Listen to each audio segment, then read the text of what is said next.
My name is Charlie Fleifel. I'm the CEO and co-founder of EPIC Green Solutions, and also a member of the Madinat Financial Group, the sponsor of EPIC Green Solutions.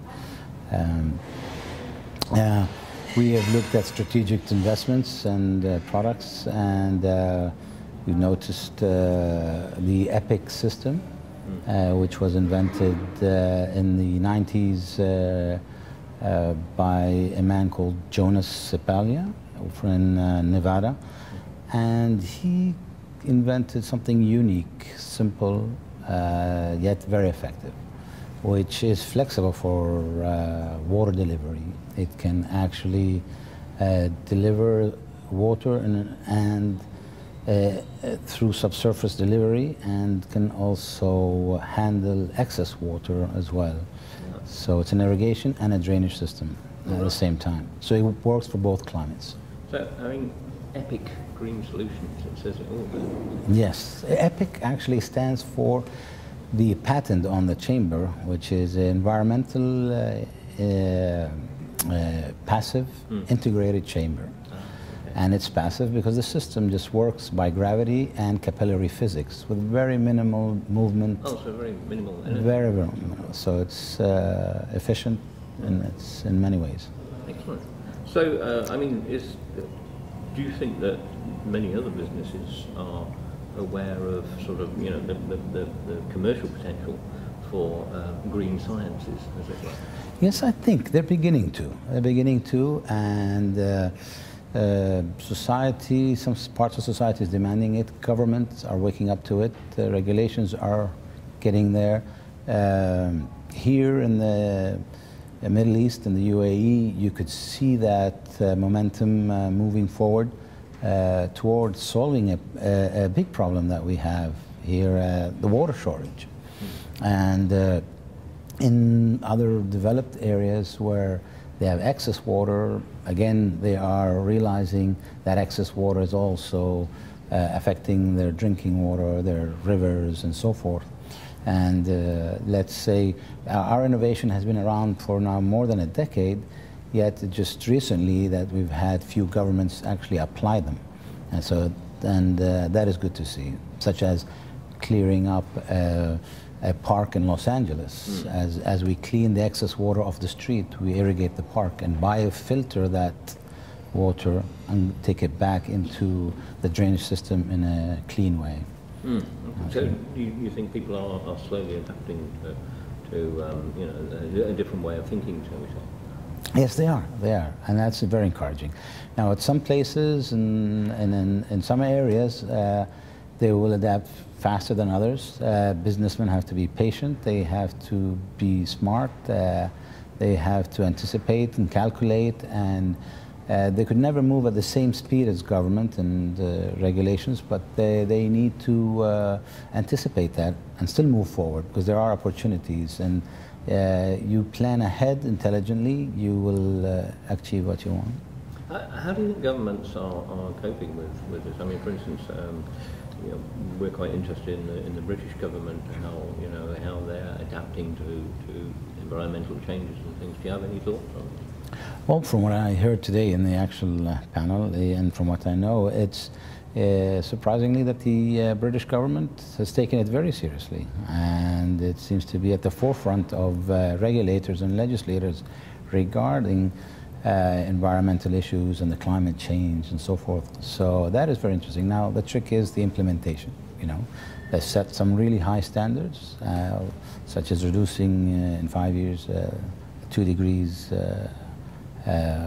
of temperature, and some other environmental questions. So, but I believe that having that regulation will just drive the businessman to quickly innovate and push forward and educate and create. EPIC Green Solutions, you're US based? Well, it was a US company, and it's a US technology, but now we are UAE based. So there's an international group that bought the technology and the patents, and we have the equipment, we have the scientists, we have the experts and we still have most of the infrastructure of people in the US, but the international office is now run out of Dubai. How do you feel, talking about the English government, how do you feel about the US government and the local UAE government? Do you think they're also, the US is, it's definitely moving forward. Different states have different laws, and so it's not as centralized as it should be. But you see the northern states taking excess water management very seriously and legislating. States such as also Midwestern ones like Minnesota, California, regarding the usage of water, they're trying to limit that. In the UAE here, they are definitely waking up and they are definitely doing the right things. It's just a matter of hoping it does get implemented. You know what they want, they are very serious about it, and I'm very pleased and motivated to see that because it's good for my business. But it's really good for the environment. It just makes sense. And there are some things I'd like more to see, such as less resources toward creation of water and energy and more resources towards being more efficient on the use and delivery of water and energy. And I think it makes more economic sense as well as environmental sense. And being able to recover. Yes, because most people don't understand this, but water, to create it, transport it, and treat it consumes 20% of the energy worldwide. So if you conserve on water, you will use less energy. Now, the creation of energy consumes also water. So both ways. In other words, creating water consumes energy, creating energy consumes water. Let's, create less and consume less. I mean, so that would make much more sense. Are you developing other sort of services and products in that area? Yes, we do. We have, it's mostly water management and biofiltration, but we also specialize in various products that have to do with green parking, football field creation. Actually, some of the mesh elements that our company uses have been used in NFL football fields or lately in the FIFA World Cup in South Africa. So if you guys in Brazil are listening, so we'd like to do that. We have certain products that enhance aesthetically and physically. What's green parking? Is it? Yes.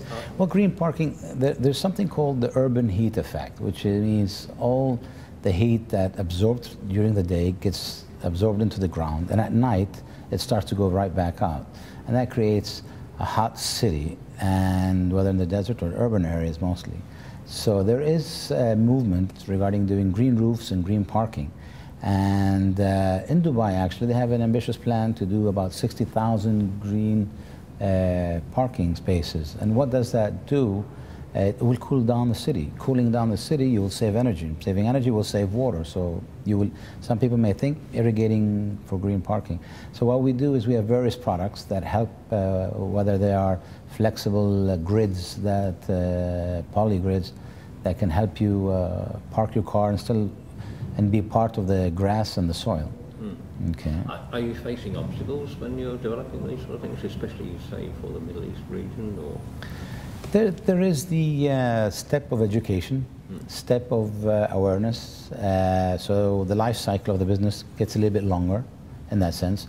There is that budget obstacle, but we have to double our efforts and make sure that the people who actually make that decision, they already know what is right to do. It's just a matter of letting them understand that, the next 2 years are very important. The next 4 years are very important, and this is not too far away.